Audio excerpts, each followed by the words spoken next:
this lecture, we are going to discuss about two more solved problems from deadlocks, and we are going to discuss. In this lecture, we are going to discuss about two more solved problems from deadlocks, and we are going to discuss two questions here. And this first question, it was asked in GATE 2014 CS paper. So let us see what is this question and how we can solve it. So here it says, a system contains three programs and each requires 3 tape units for its operation.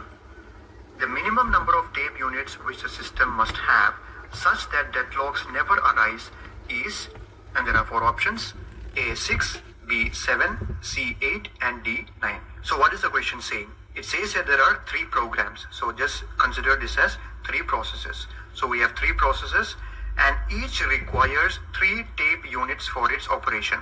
So these 3 tape units refer to the resources that they need. So that means each of these processes, they require 3 units of the resources for their execution. So the question is, what is the minimum number of tape units which the system must have such that deadlock never arises? So we want to know how many resources do we need. That means how many units of the tape do we need so that this system with these 3 processes will never go into a deadlock. So the only condition that we know is that all these 3 processes or programs, they need 3 units each of the tape. So that is all we know. So let us analyze these options one by one. So let us say option A, we are having 6. Suppose we are having 6 tape units.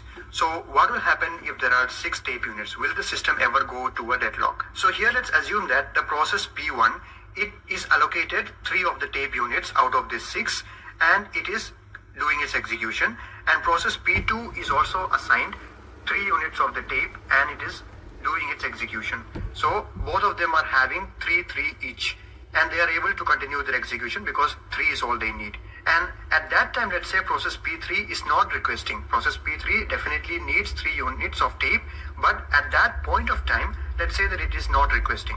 So we can say that, okay, P1 will get 3 and it will complete and it will release it.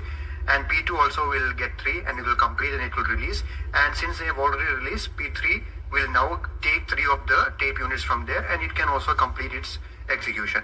Yes, that is possible. But that is the best case. That is one possibility that can happen where deadlock may not occur. But what is the worst case here? Can a deadlock occur or not? What is the possibility of the deadlock occurring? So let's see. So here is the worst case if the number of tape units is equal to 6. Program P1 is allocated 2 tape units and let's say program P2 is also allocated 2 tape units and program 3 is also allocated 2 tape units. So at some point of time, let's say that this is the snapshot of the system. Each of the processes or programs 1, 2 and 3 are allocated 2 tape units each. And we know that each of them require 3 tape units to complete their execution. So we see that P1 or program 1 is short with 1. Program 2 is also short with 1. Program 3 is also short with 1. And all the tape units are now allocated. We only have 6. So 2 plus 2 plus 2, 6. All the 6 are allocated and nobody is going to release them. So all of them needs 1 more unit to complete execution and they will end up waiting for each other for that 1 more tape unit. So this will end in a deadlock because P1 is holding 2 and it is waiting for 1 more. P2 is also holding 2 and it is waiting for 1 more. P3 is also holding 2 and it is waiting for 1 more. And they will keep on waiting only and they will never get it because there are no more resources available and also none of them are going to release it. So this will lead to a deadlock. So this is the worst case if the tape units number is equal to 6. So here we see that there is a possibility of deadlock occurring. So option A is not the right answer. Now let's look at option B. What if we have 7 number of tape units that are totally available? So if there are 7 tape units available, let's just come back to this case and see. Suppose all of them are allocated 2 each. And totally if we have 7 means we have 1 more extra tape unit. So if 1 more tape unit is there, then we can allocate it to any one of the processes here and that process can complete its execution and it will release all that it was holding and then the next process will be able to complete using that released resources and again the third process also will be able to complete using the released resources from the previous processes. So we see that if we have one more in this scenario that we discussed, then we see that deadlock will not occur. So if there is one more tape unit, that is total number of tape unit equal to 7, then at least one of the programs can be allocated that tape unit and can finish its execution and release all the tape units that it was holding, and hence allow the next two programs also to complete their execution. So we see that 7 is the minimum number of resources or tape units that we should have in order to make sure that a deadlock situation never arises in this scenario. So our correct answer is option B. So if you look at option C and D, it is 8 and 9. It is well and good to have 8 and 9. That also will prevent the deadlocks, but it is asking us the minimum number of tape units that we should have. So the minimum number is definitely 7. It cannot be 6, which we have already discussed. So the minimum number is 7. So the correct answer is option B, which is 7. Alright, so I hope that was clear to you. So let's go to the next question now. Alright, so now we come to the second question, and this was a question that was asked in GATE 2015 CS paper. Now the question is, consider the following policies for preventing deadlock in a system with mutually exclusive resources. So we are going to discuss 4 policies here, and these are the policies that they are trying to use for preventing deadlocks. So let us see what are these policies 1, 2, 3 and 4, and we will see which is the right option to choose from here. So before we read out all the policies, let us see what is the question asking us. Which of the above policies can be used for preventing deadlock? So which of them will actually work for preventing deadlock? That is what it is asking us. So option A says any one of 1 and 3 but not 2 or 4. Option B, any one of 1, 3 and 4 but not 2. Option C, any one of 2 and 3 but not 1 or 4. And option D, any one of 1, 2, 3 and 4. So we need to check which are the policies that will actually work for preventing deadlocks. Okay, so let us just keep the options aside for now, and let us now focus on the policies one by one. Remember that we are talking about preventing deadlocks here. So if you have followed all the lectures of deadlocks that we have discussed about deadlock prevention. And in deadlock prevention, we have discussed about 4 very important topics, and those 4 conditions should be satisfied for a deadlock to occur. So let us just recall what were they. So we discussed about 4 conditions, which were mutual exclusion, hold and wait, no preemption, and circular wait. So these 4 conditions must be satisfied for a deadlock condition to occur. So that is what we discussed. And we also said that if we are able to prevent at least one of these conditions from occurring, then there will be no deadlock. So we should be able to prevent at least one of these conditions. And if we are able to do it, we will be able to prevent the deadlock. So if you have not watched the deadlock prevention lecture, you should watch it first, and then it will become even clearer.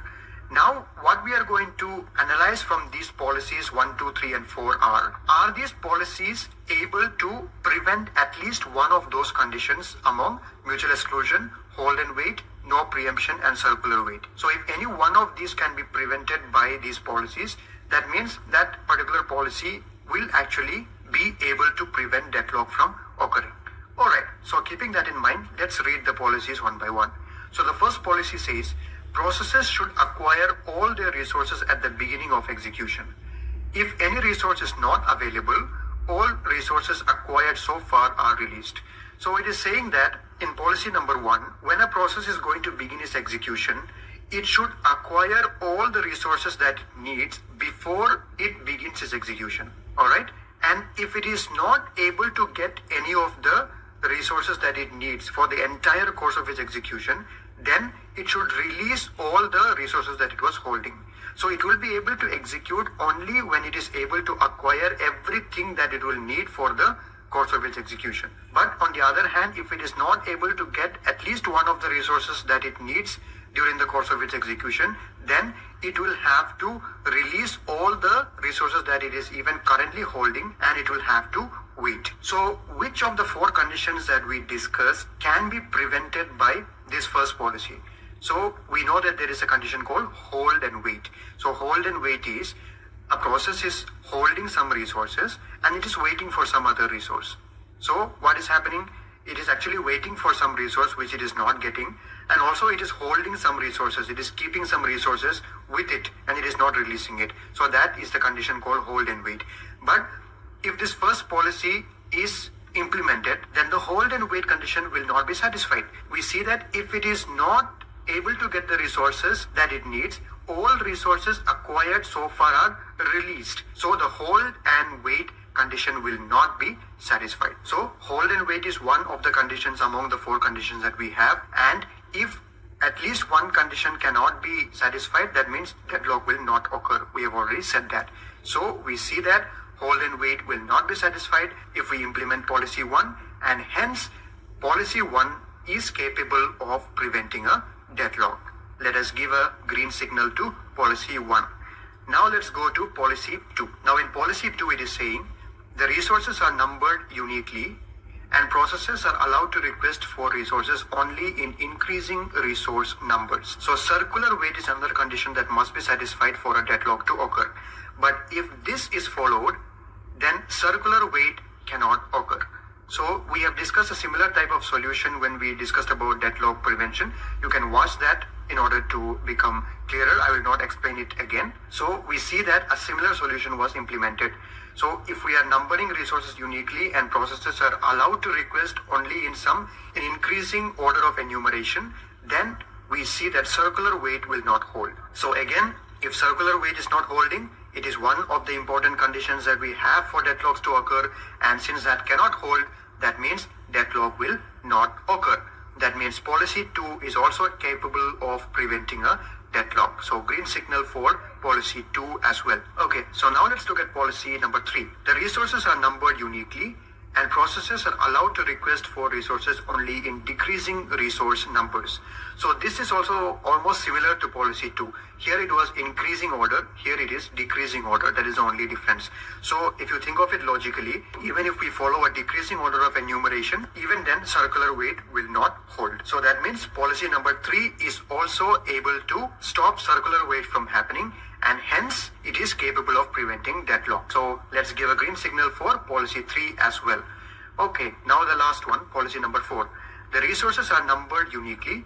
A process is allowed to request only for a resource with resource number larger than its currently held resources. So if you logically analyze this, this is also similar to policy 2 and 3. So here what is happening? We are again numbering the resources and we are saying that when the resources are being requested, then a process will be able to request for only those resources whose enumeration is greater than the enumeration of the currently held resources by that process.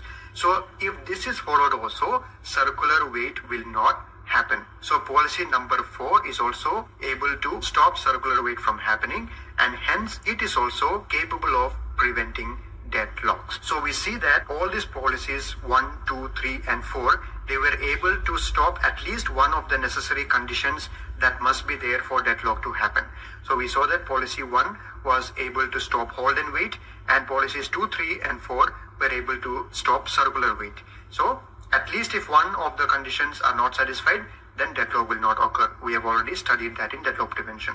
So that means all these policies are capable of preventing deadlock. So policy 1 will avoid hold and wait, policy 2 will avoid circular wait, policy 3 will avoid circular wait, and policy 4 will also avoid circular wait. So these were among the conditions that were required for deadlocks to occur. And remember, they are the necessary conditions. All of the 4 conditions need to be satisfied for deadlock to occur, and each of these policies were able to stop at least one of them. So that means all these policies are able to prevent deadlock from occurring. So what is the correct option that we have to choose here? So we see that option D, any one of 1, 2, 3 and 4 can be used for preventing deadlock. So the correct option is option D. So I hope this was clear to you. Thank you for watching and see you in the next one.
In this lecture, we'll be discussing another solved problem on deadlocks, and this is a question that was asked in GATE 2018 CS.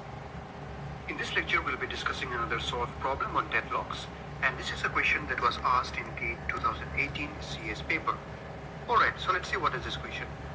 It says here, in a system, there are three types of resources, E, F, and G. Four processes P0, P1, P2, and P3 execute concurrently. At the outset, the processes have declared their maximum resource requirements using a matrix named max as given below. For example, max of P2F is the maximum number of instances of F that P2 would require. The number of instances of the resources allocated to the various processes at any given state is given by a matrix named allocation. Consider a state of the system with the allocation matrix as shown below, and in which 3 instances of E and 3 instances of F are the only resources available. Okay, so it's a long question. Let's try to break it down and understand what this question actually means. So here it says we are having 3 types of resources, E, F, and G, and we are talking about 4 processes, P0, P1, P2, and P3. And here, each of the processes have declared the maximum number of resources that it could require during the course of its execution.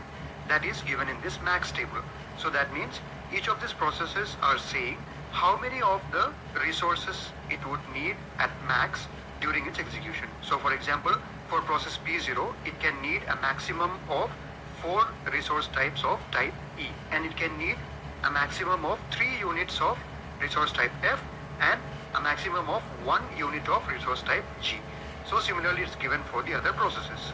And then this allocation table gives the number of resources that are currently allocated to the processes. Like for example, P0 is allocated 1 unit of resource type E, 0 units of F, and 1 unit of G. So this is the current allocation, and this is the maximum number of resources that the processes could need during their execution. So this is the snapshot of the system that we are given, and also we are told that after these resources are allocated as given in this allocation table, we only have 3 instances of E and 3 instances of F available. That means we only have remaining 3 instances of E and 3 instances of F available, and G there is nothing available. So that is what it is given in this problem statement. Now what is the question? So it says, from the perspective of deadlock avoidance, which one of the following is true? Option A, the system is in safe state. Option B, the system is not in safe state but would be safe if 1 more instance of E were available. Option C, the system is not in safe state but would be safe if 1 more instance of F were available. And option D says, the system is not in safe state but would be safe if 1 more instance of G were available. So these are the options we have, and we have to find out which is the correct option from here if we are looking it in a perspective of deadlock avoidance. So we have to say which of the following statements are true. So let's try to find this out. So here we have taken down that tables again, the same table I have just copied them, allocation table and the max table, and we will be forming the need table and the available table. That means how many resources does the processes need further and how many resources are available, and we will check if the system is in safe state, or if it is not in safe state, we have to find out how will it be in safe state based upon the options that we were given. Okay, so let's form the rest of the tables. So here I am forming the need and the available table. So the allocation and the max, they remain the same. It is the same as given above. Now let's see the need. So how do we form the need table? So we know that the need of each processes is the maximum resources that it would need minus the resources that it is currently allocated. So for example, for process P0, it has a maximum requirement of 4 instances of E, and it is currently allocated 1 instance or 1 unit. So the need is this max, which is 4, minus this allocation, which is 1. 4 minus 1, 3. So this is the need. And similarly for process P0, for the resource type F, it is having a maximum requirement of 3 units, and it is currently not allocated anything. So 3 minus 0, it is having a need of 3. And for resource type G, it is having a maximum requirement of 1 unit of G, and it is already allocated 1 unit of G. So 1 minus 1, 0. So this is the need of process P0. So similarly, we have calculated for processes P1, P2 and P3, which is given here.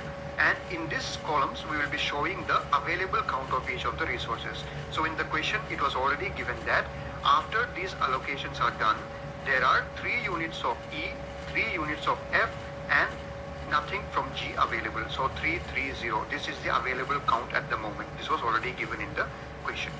Alright. So I have just highlighted this table in different colors so that it doesn't look confusing.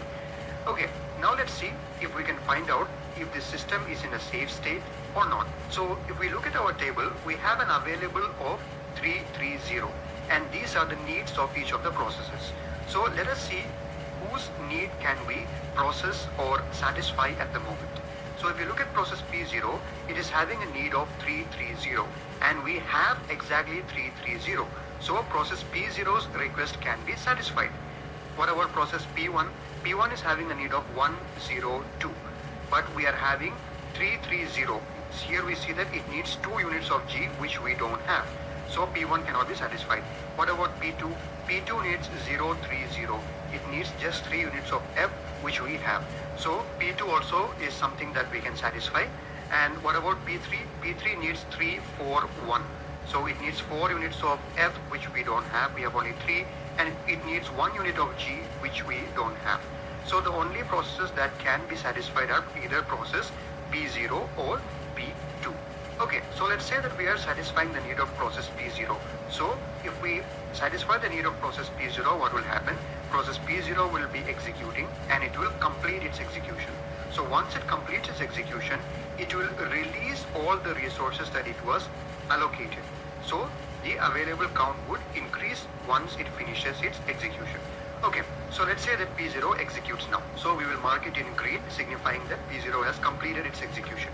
So when P0 completes its execution, we know that the need of P0 was 330 and we already had 330 available resources. So now once P0 completes its execution, the new available count would be the old available, which was 330, plus the allocation of P0, which is 101. So if we add them, we get 431. 3 plus 1, 4, 3 plus 0, 3, and 0 plus 1, 1, 431. So this is the new available count when P0 completes its execution. Okay, so P0 has completed its execution. Now we are having 431 available. So with this available count, what is the next process that we can satisfy? So if we look at P1, P1 cannot be satisfied because P1 needs 2 units of G, but we still have only 1 unit of G. And P2 needs 030, that means it needs only 3 units of F, and we have 3 units of F. So we can satisfy the need of P2. So let's say that P2 now executes. Now if P2 executes, what will be the new available count? So after completion of P2, the new available count would be the old available, which was 431, plus the allocation of P2, which was 103. So if we add them, we get 534. So 534 is the new available. So we will mark it in green color to signify that it has completed its execution. Now if you see, we are able to satisfy the need of P1 now. P1 needs 102. It needs 1 unit of E. Yes, we have 5. And it needs 2 units of G. Yes, we have 4. So we can now satisfy the need of P1. So let P1 execute. So once P1 executes, the new available count would be the old available plus the allocation of P1, which is 112. So if we add them, we get 646, which is the new available count. So the only process that is left now is P3, which is having a need of 341, and we definitely have more than what it needs. Like we have 6 units of E, whereas it needs only 3, and it needs 4 units of F, and yes, we have 4, and it needs 1 unit of G, and we have way more than 1, we have 6. So now we can satisfy the need of P3 also. So P3 also now executes, and the new available count becomes the old available, which was 646, plus the allocation of P3, which is 200, which gives 846. So we see that in this case, all the processes were able to complete their execution. Everything is marked in green. P0, P1, P2 and P3, all of them executed, and there is no deadlock here, which means that the system is in a safe state. So if we come back to our question and see the options, we have option A, which says the system is in safe state. So we don't need to look at options B, C or D, because we already found that all the processes were able to execute without going into any deadlock state. So if we look from the perspective of deadlock avoidance, this system is in safe state. So the correct option is option A. So I hope this was clear to you. Thank you for watching and see you in the next one.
In this lecture, we will be discussing a few more problems from deadlocks, and here we will be discussing the first question which was asked in ISRO CS paper in 2017. Alright, so let's see what is this. It says here, which of the following is not true with respect to deadlock prevention and deadlock avoidance schemes? So we have already studied about deadlock prevention and deadlock avoidance, and we have seen how it works. So keeping all that we have studied, let's see if we can solve this problem. So it says, which of the following statements are not true? The one that is not true is what we have to find out. So option A says, in deadlock prevention, the request for resource is always granted if the resulting state is safe. Option B, in deadlock avoidance, the request for resource is always granted if the resulting state is safe. And option C says, deadlock avoidance requires knowledge of resources requirement a priori. And option D says, deadlock prevention is more restrictive than deadlock avoidance. Alright, so let's analyze these options one by one and try to find out which among these are not true. So option A, in deadlock prevention, the request for resource is always granted if the resulting state is safe. So if you recall the lectures where we have studied about deadlock prevention, we saw that we did not even go to a concept called safe state in deadlock prevention. So deadlock prevention was based on 4 essential or necessary conditions which must hold for a deadlock to happen. So what are they? They were mutual exclusion, hold and wait, no preemption, and circular wait. We have discussed this over and over again in this lecture series. So we said that in deadlock prevention, at least one of these conditions must not hold, and that will prevent the deadlocks from occurring, because we have already discussed that deadlocks will occur only if these 4 conditions hold simultaneously. So we see that there is no concept of safe state that we have discussed in deadlock prevention. So option A itself is very clear that it is false. So this is the option that is false. So anyway, let's just see options B, C and D. In option B, it says, in deadlock avoidance, a request for resource is always granted if the resulting state is safe.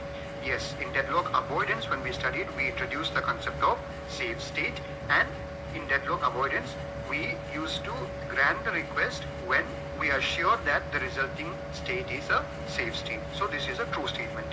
And option C says, deadlock avoidance requires knowledge of resource requirements a priori. Yes, this is also something that we have discussed in deadlock avoidance. Deadlock avoidance needs to know what are the resource requirements for each of the processes even before they start executing. So this was one of the conditions that were there in deadlock avoidance. So this is also true. And option D says, deadlock prevention is more restrictive than deadlock avoidance. Yes, in deadlock prevention, we have seen those 4 conditions which must hold for deadlock to occur, and we are trying to prevent at least one of them. So deadlock prevention is more restrictive than deadlock avoidance. So options B, C and D are true. So the only false statement is option A. So the right answer for this option is option A. So if you have watched the lectures clearly and if the concept is clear, then this is a very easy question to solve. Just by seeing the option, we can easily arrive at the right answer. Alright, so let's go to the next question. So the second question says, with single resource, deadlock occurs, option A, if there are more than two processes competing for that resources. Option B, if there are only two processes competing for that resources. Option C, if there is a single process competing for that resources. Option D, none of these. Okay, so let's analyze this question and the options. So here it says with a single resource. So we are having just a single resource, not multiple types of resources, just a single resource. So in a single resource, when can a deadlock occur? So let's see. In option A, it says if there are more than two processes competing for that resources. So what will happen if there are more than two resources competing for the resources? We know that there is only a single type of resource. There are no multiple resources. So let's say that there are multiple processes or more than two processes competing for that same resource. So at one point of time, let's say that the resource is being held by one process, and let's say two more processes are competing for that. But it is not going to lead to a deadlock. Why? Because the process that is currently holding that resource is not going to infinitely hold it. It is going to do its execution and it is going to release it, because that particular process is not waiting for any other resources, because here we are talking only about a single resource. So that process will release that resource once it finishes its execution, and once it finishes the execution, the other processes will be able to get hold of that resource and do their execution as well. So even if there are two or more processes competing for that resource, it is not going to lead to a deadlock, because there is only a single resource, and because of the fact that each process cannot hold to the resource infinitely. It is anyway going to release it at some point of time. So option A is not true. Then coming to option B, if there are only two processes competing for the resource.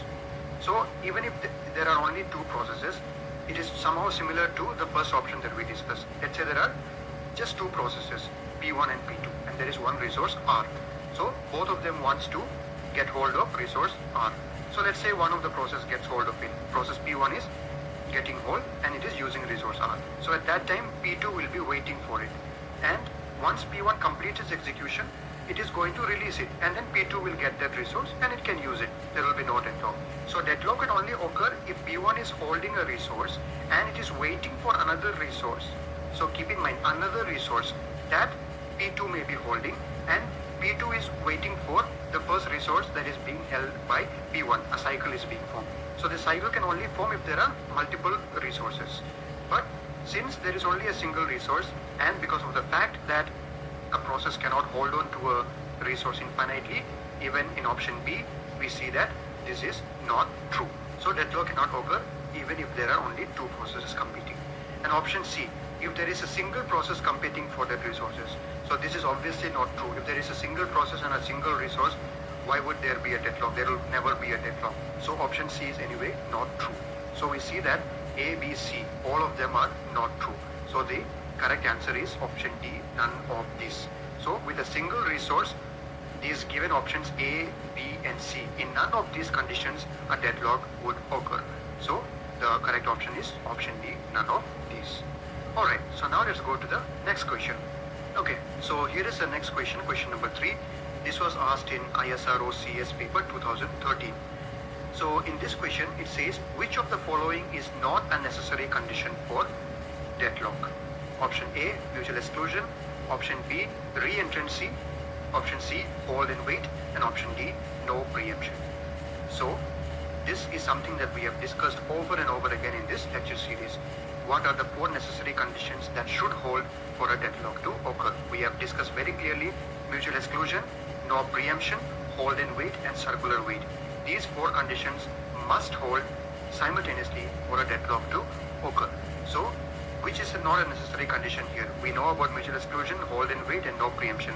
The only odd one out is re-entrancy. So this is the correct answer for this question. So though reentrancy is not a topic that we have discussed, we know that the rest of the options, which is A, C and D, are necessary conditions for deadlock. So the correct option for this is option B, re-entrancy. Alright, so these were some of the questions that were asked in ISRO CS papers in some of the previous years. So I hope this was clear to you. Thank you for watching and see you in the next one.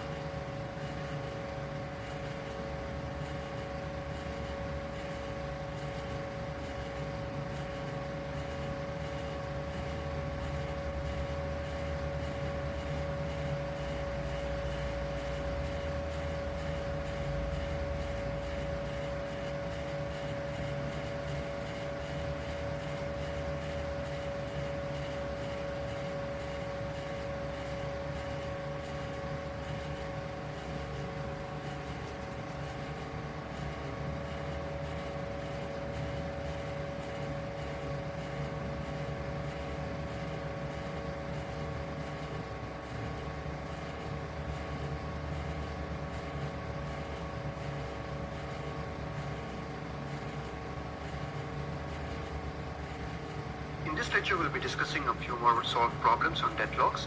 And this first question was a question that was asked in ISRO CS paper in 2011. Okay, so let's see what is this. A total of 9 units of a resource type available, and given the safe state shown below, which of the following sequence will be a safe state? So here it says that there is a total of 9 units of a particular resource type. So here remember that we are talking about only a single type of resource, and there are totally 9 units of that single resource type. And here we are having 4 processes, P1, P2, P3 and P4, and here the used and the max columns shows the number of resources that are used and the number of resources required at max by these processes. So for example, for process P1, it is having a used count of 2. So used is similar to the allocation. We have been discussing about allocation. So it is similar to the allocation though. That means 2 units of the resource is allocated to P1, and it can require a maximum of 7 units. And for P2, it is allocated 1 and it can have a maximum need of up to 6. So similarly for P3 and P4. So this is the table given here. So it says that which of the following sequence will be a safe state? So here we are given 4 sequences, A, B, C and D. Option A is P4, P1, P3, P2. Option B, P4, P2, P1, P3. Option C, P4, P2, P3, P1. And option D, P3, P1, P2, P4. So we have to find out which of these is a safe sequence. So we have discussed about the concept of safe sequence. So safe sequence is the sequence in which the processes will be executed such that there will be no deadlock. So we have to find out which is the safe sequence from here. So let's try to find this out. So here I have taken down the same table here again, which shows the used and the max counts. And here we have forming one more table where we will be also calculating the need and the available. So what is a need? So we know how to calculate need. So need is the maximum number of resources that a process can require minus the number of resources that is used or allocated to it at the moment. So for example, for process P1, the need will be the max, which is 7, minus the used, which is 2. 7 minus 2, 5. Similarly for P2, the need will be 6 minus 1, 5. For P3, it is 5 minus 2, 3. And for P4, it is 4 minus 1, 3. So this is the need of the processes. Now we have the available count. So how do we find this available count? It is not directly given in the question, but we can calculate it. So we were given in the question that the total number of units of the resource available is equal to 9. That means the total number of resources that we have is 9. So keep in mind once again, we are having only one type of resource here. So the total is 9. So how do we find this available 3? For that we need to calculate how many resources are completely used at the moment. That means how many units are allocated at the moment. So we need to find the used count, which is 2 plus 1 plus 2 plus 1, which is 6. So the total used is equal to 6. So the available will be the total available, which is 9, minus the total used, which is 6. So this 9 minus this 6 is giving us 3. So that is the available count at the current moment. So this is how we find the available count. Okay, so now we have our tables ready. So now let's see what is a safe sequence that we can have in this system. Okay, so let's see. We are having an available of 3 and these are the needs of the processes. So which of the needs can be satisfied? Let's see. For P1, it is having a need of 5, but we only have 3 available, so P1 cannot be satisfied. P2 also has a need of 5, but we have only 3, so P2 also cannot be satisfied. And P3 has a need of 3 and we have available 3. Yes, P3 can be satisfied. And what about P4? P4 also has a need of 3 and we have an available of 3. So P4 also can be satisfied. So we can either start with P3 or P4. So let's say that we start with P4. So if we start with P4, what will happen? We will allocate these 3 available resources to P4 and P4 will be able to complete its execution and it will release the one that it was holding. So the new available will become 3 plus this 1, which is 4. So here in this table we will show how the processes are executed. So we are starting with P4 as we said. So once P4 completes, P4 was having a need of 3. So we had 3. So after completing, the available count will be the old available count, which was 3, plus the allocated count of P4. What was the allocated count? That is the used count, 1. So 3 plus 1, 4. So 4 is the new available count. So now we have available 4. Now which are the other processes that we can execute? So we see that P1 and P2, they still have a need of 5, 5, but we only have available of 4. So if P1 or P2 tries to execute, they will not be able to execute. So if P1 or P2 tries to execute, their request cannot be granted as they both need 5 units of the resource which is currently unavailable. We have only 4. So what about the next one, P3? P3 has a need of 3 and we have available of 4. So P3 can be executed. So after P4, the next process that can be executed is P3.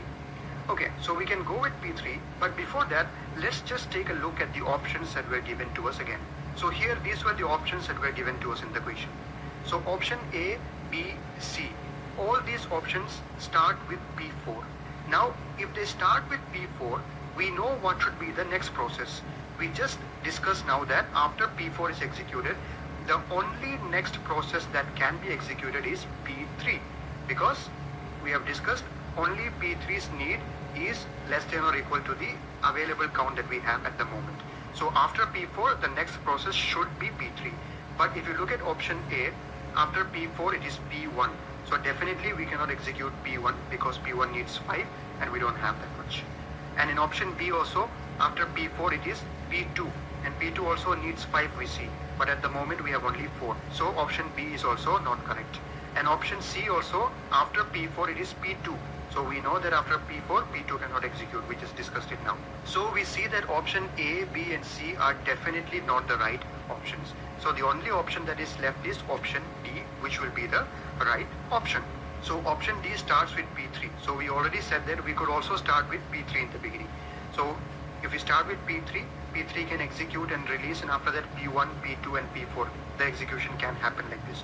If you want, you can calculate and find this out and you will see that this is a safe sequence. So actually you don't even have to calculate it, because looking at the option itself, by this elimination method that we have applied now, we can arrive at the right answer. So this is one thing you have to keep in mind whenever you are solving this kind of multiple choice questions. Always keep an eye on the options that are given. So sometimes we don't even have to solve the entire thing. Just by solving up to some extent and then by seeing the option, you can deduce and reach at the right option. So you don't have to spend a lot of time in solving it. You can arrive at the answer at the minimum amount of time possible. So this is how you can solve this question. So as we said, the right option for this question is option D. Option D is the safe sequence. Okay, so now let's discuss one more last question. So this question, the second one, it was asked in ISRO CS paper 2009. So here it says, when a process is rolled back as a result of deadlock, the difficulty which arises is option A, starvation, option B, system throughput, option C, low device utilization, and option D, cycle stealing. So here it is saying that when a process is rolled back as a result of deadlock, what is the difficulty that arises? We have to choose one among these options. So this is also something that we have discussed in deadlock detection. So we studied that if a system does not employ deadlock avoidance or deadlock prevention, then there is a chance that the system can go into a deadlock. And if a system goes into a deadlock, we must have a deadlock detection algorithm which will be able to detect that the system has gone into a deadlock and it should have some mechanisms to recover from that deadlock. So as a process of recovering from deadlock, one of the things that we studied was rolling back of a process.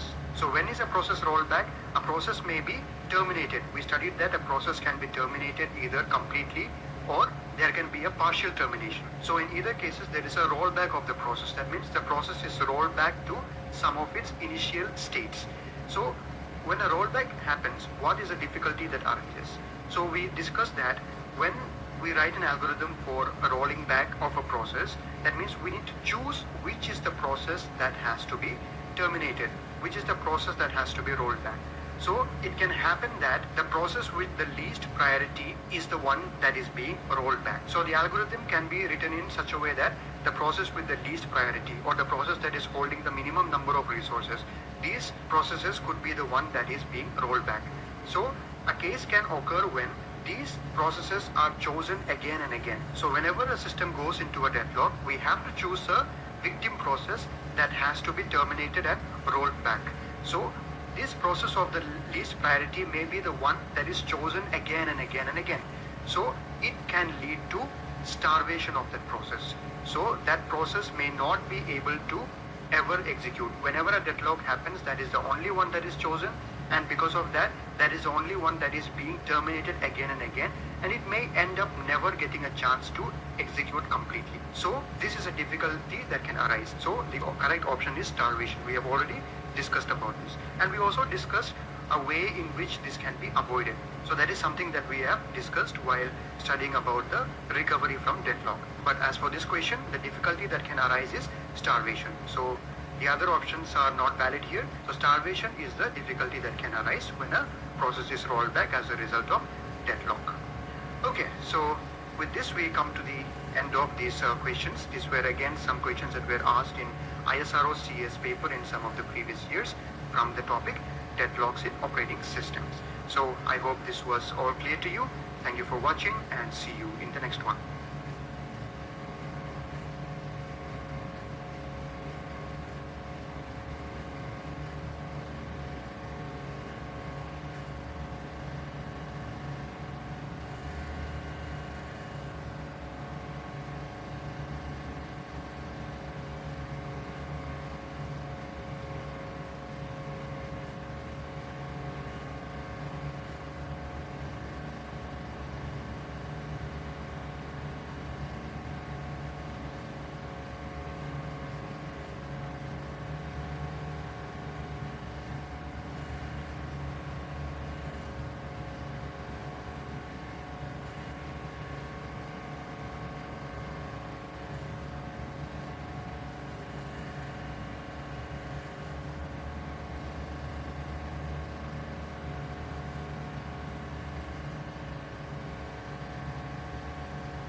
this lecture we'll be discussing